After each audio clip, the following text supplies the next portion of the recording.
iGraspers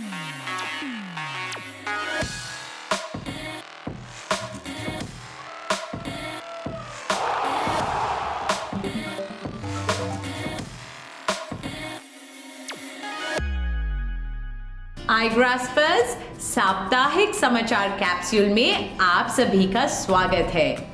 Easter eggs को ढूंढना इस बात का संकेत है कि हम जो भी पाना चाहते हैं उसे ढूंढ सकते हैं, लेकिन यह जरूरी है कि उसे पाने की इच्छा वास्तव में होनी चाहिए। तो आगे कदम बढ़ाने के लिए तैयार हो जाएं और हर रोज अपने लक्ष्य प्राप्त करने के लिए दृढ़ निश्चय करें।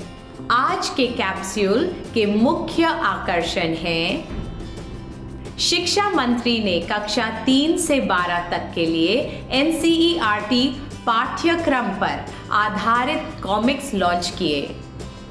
सुएज कनाल को ब्लॉक करने वाले जहाज को इजिप्शियन अथॉरिटीज की मदद से हटाया गया। बीजिंग में रेतीला तूफान आने के बाद वायु प्रदूषण के उल्लंघन को कुचलने का अभियान शुरू। वैज्ञानिकों ने एक ऐसा नकली सेल बनाया है जो प्राकृतिक सेल की तरह बढ़ता है। भारत ने इंग्लैंड को ओडीआई श्रृंखला में हराकर लगातार चौथी बार जीत हासिल की। और अंत में हमारा बहुत ही रोमांचक F2 सेगमेंट। चलिए अब शुरुआत करते हैं राष्ट्रीय समाचारों से। शिक्षा मंत्री श्री रमेश पोखरियाल निशंक ने पिछले हफ्ते एनसीईआरटी पाठ्यक्रम पर आधारित कॉमिक्स लॉन्च किए। ये पुस्तकें सीबीएसई के स्कूलों के शिक्षकों ने तैयार की हैं, ताकि बच्चों में सोशल और कल्चरल सेंसिटिविटी बढ़ाई जा सके। सीबीएसई के अनुसार इससे उन्हें नॉलेज, स्किल्स, एटीट्यूड, वैल्यूज और ट्रांसफॉर्मेटिव कॉम्पिटेंसीज की सभी तरह से जानकारी मिलेगी। ये पुस्तकें 16 विषयों में कक्षा 3 से 12 तक के लिए तैयार की गई हैं। हर कॉमिक के पूरे चैप्टर के बाद वर्कशीट्स भी हैं। ये बहुत इंटरेस्टिंग लग रही हैं, है ना iGraspers? भारत और उसके पड़ोसी बांग्लादेश ने 6 दिसंबर को मैत्री दिवस मनाने का निर्णय लिया है। 1971 में इस दिन भारत ने बांग्लादेश को सोवरेन नेशन के रूप में औपचारिक रूप से मान्यता दी थी। iGraspers, क्या आपको मालूम है कि शेख मुजीबुर रहमान नाम के एक व्यक्ति ने बांग्लादेश को पाकिस्तान से आजादी दिलाने का बड़ा काम किया था। गांधी जी की तरह रहमान का विश्वास भी अहिंसा में ही था। वह बांग्लादेश में कई सामाजिक, राजनीतिक और आर्थिक बदलाव लाए। प्रधानमंत्री श्री मोदी आजकल ढाका में हैं। उन्होंने बांग्लादेश के 50 युवा एंटरप्रेन्योर्स को भारत आने का निमंत्रण भी दिया है, ताकि वे अपने विचार देश के वेंचर कैपिटलिस्ट के सामने रख सकें।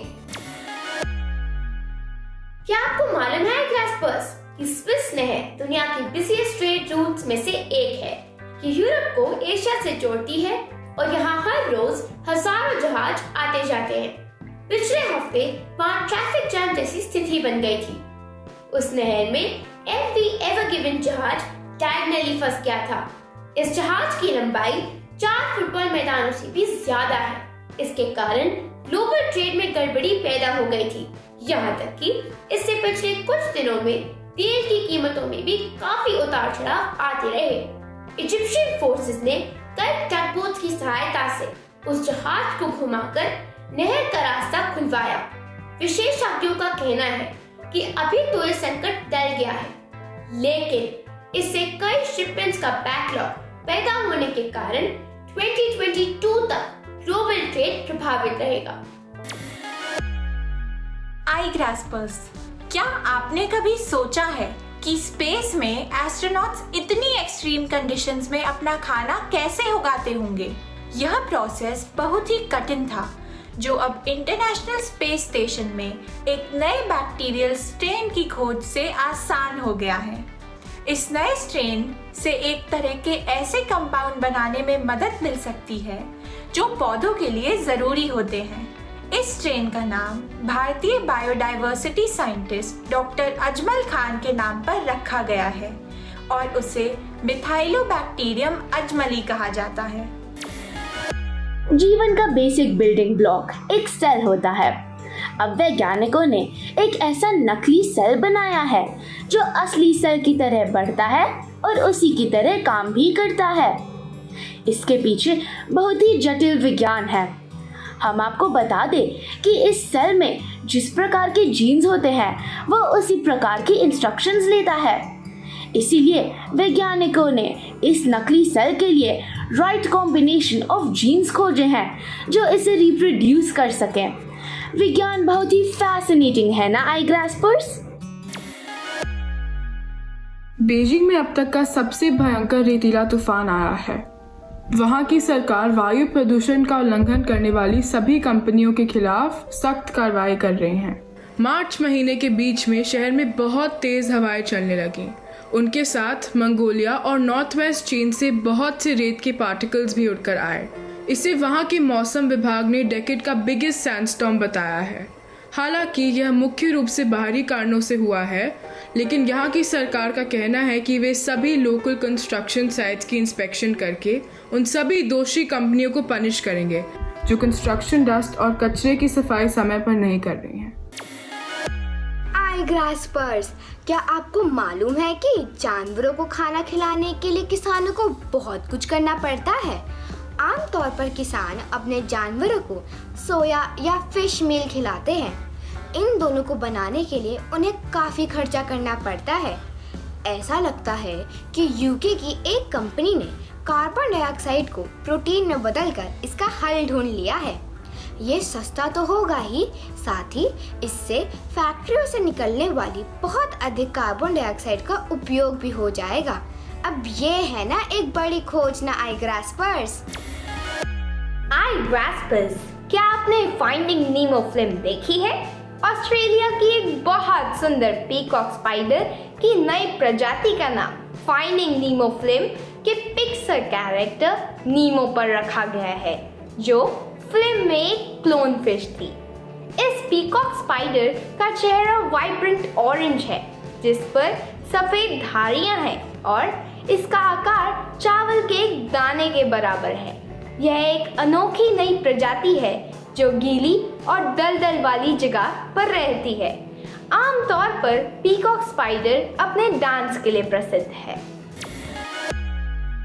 भारत शूटिंग वर्ल्ड कप में 30 मेडल प्राप्त करके नंबर 1 पोजीशन पर रहा। इनमें से 15 गोल्ड मेडल थे। ये मेडल दूसरे और तीसरे स्थान पर रहने वाले देशों यूएसए और इटली से बहुत ज्यादा है। यूएसए को 8 और इटली को 4 मेडल मिले। गोल्ड मेडल प्राप्त करने में भारत का स्थान पुरुषों और महिलाओं के लिए पिस्टल और राइफल कैटेगरी दोनों में ISSF में सबसे आगे रहा। अब ओलंपिक्स खेलों में हम उम्मीद करते हैं कि भारतीय शूटर्स टोक्यो में भी देश का नाम रोशन करेंगे। भारत ने इंग्लैंड को फाइनल ओडीआई में हराकर 2-1 से ओडीआई श्रृंखला में जीत हासिल की।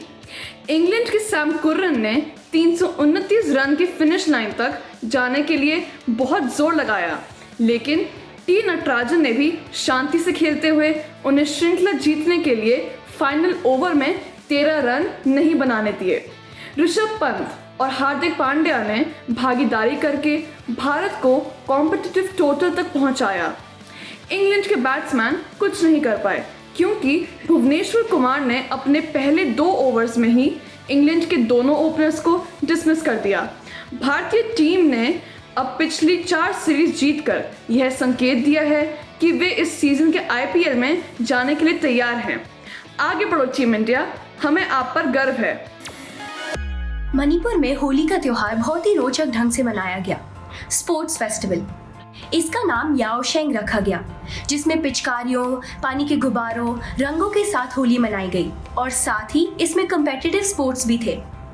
इसमें spoon racing, mathematical racing, tug of war, football से लेकर और भी कई खेल शामिल थे। इस फेस्टिवल को मणिपुर में कांगला फोर्ट में मनाया गया, जिसमें एज या जेंडर की कोई रिस्ट्रिक्शन नहीं थी।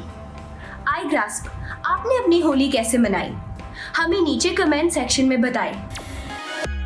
नागपुर का एक व्यक्ति जयंत जयप्रकाश दुबले तैरकर पाल्क स्ट्रेट पार करने वाला दूसरा सबसे तेज तैराक बना। पाल्क स्ट्रेट भारत और श्रीलंका के बीच 29 किलोमीटर लंबी एक स्ट्रेच है, जिसे दुबले ने 9 घंटे और 20 मिनट में पार किया। उन्होंने यह भारत और श्रीलंका के बीच मित्रता का संदेश फैलाने के लिए किया। दुबले हमेशा से एक सक्रिय तैराक रहे हैं। उन्होंने दुनिया की सबसे लंबी 81 किलोमीटर की स्विमिंग प्रतियोगिता में भाग लेकर उसे 12 घंटे और 29 मिनट में पूरा किया, जिसमें वह 7वें नंबर पर थे। तरनजीत सिंह संधू, जो यूनाइटेड स्टेट्स में भारतीय एम्बेसडर हैं, उन्होंने US chief of naval operations Michael M Gilday के साथ एक डिनर मीटिंग का वीडियो शेयर किया, जिसमें यूएस के नेवी मेंबर्स स्वदेश फिल्म का गाना "ये जो देश है मेरा" गा रहे हैं।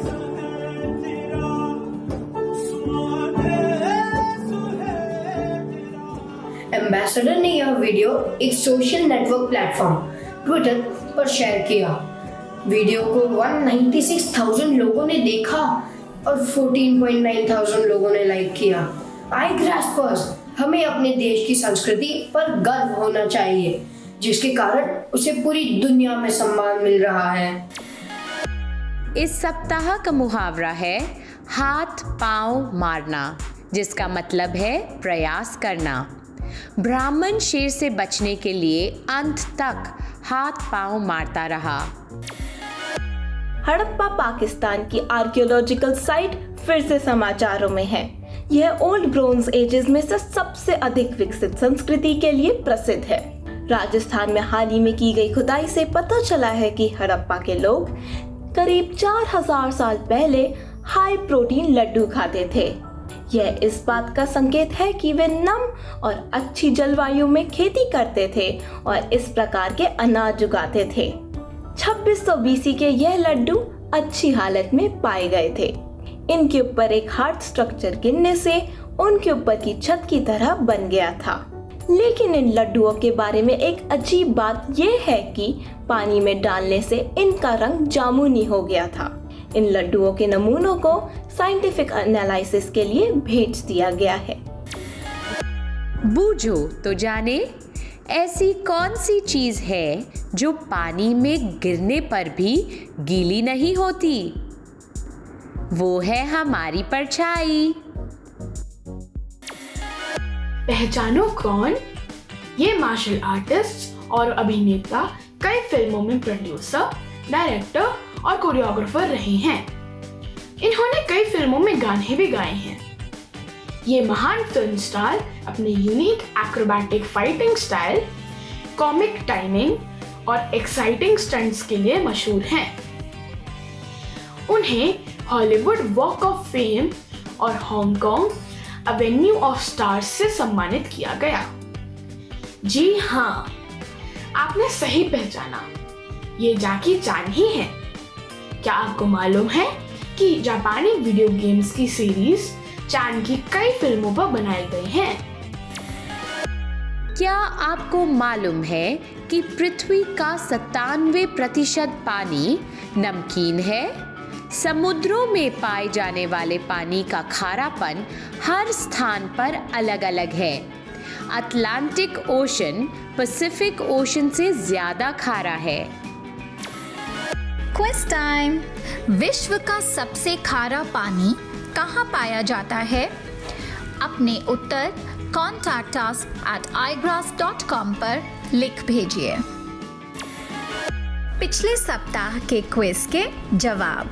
इक्वेटर या भूमध्य रेखा के ऊपर बवंडर घड़ी की सुई के घूमने की विपरीत दिशा में घूमते हैं। वही बवंडर इक्वेटर के नीचे घड़ी की सुई के घूमने की दिशा में घूमते हैं। मजेदार बात है ना? भावी युवाओं के लिए भारत के प्रमुख समाचार कैप्सूल आई ग्रास्प द्वारा आयोजित साप्ताहिक क्विज में सफलतापूर्वक भाग लेने पर टैगोर इंटरनेशनल स्कूल के देबशीष सरकार को हार्दिक अभिनंदन। हमारे आज के समाचार यहीं समाप्त होते हैं। यह बात निश्चित है कि आपकी मर्जी के बिना कोई भी आपको नीचा नहीं दिखा सकता। इसलिए अपना आत्मविश्वास और आत्मसम्मान बनाए रखते हुए सिर उठाकर आगे बढ़ते रहें। अगले सप्ताह फिर मिलेंगे। नमस्ते।